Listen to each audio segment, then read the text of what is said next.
Hi, I'm Christopher Cudworth, author of a book called Honest to Goodness, Why Christianity Needs a Reality Check. And one of the central points I make in the book is that back when Jesus was involved in his ministry and basically confronting some of the legalistic authorities of his day, he ran into all kinds of problems, of course. And they resisted everything he was teaching. And many people try to remind me he didn't come to replace the law, but what he did try to do was counteract the laws and traditions and sort of strictures that these religious authorities were creating that served as stumbling blocks to people trying to make connections with God. And Jesus, by contrast, taught through parables. And his parables were rich with organic symbolism, and he was a counterintuitive response. Of course, they called him a blasphemer. They told him he was full of heresy. But that was Jesus' legacy.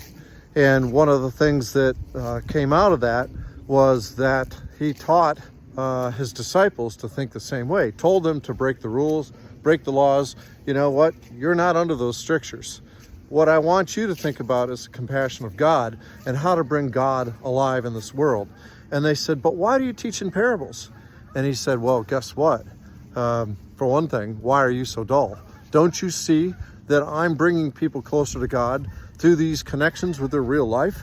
And that it's not about the rules or laws or anything that they follow. It's more about, do you love each other? Do you understand God's Spirit? Do you understand the Holy Spirit acting in your life? And so that's what Jesus was teaching. And it's the opposite of what the religious authorities in his day were teaching. And that's a really, really important thing to do. So when people ask me, are you even a Christian?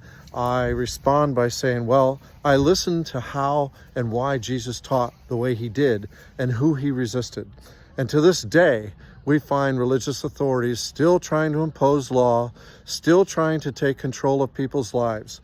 And that is not what Jesus ever wanted.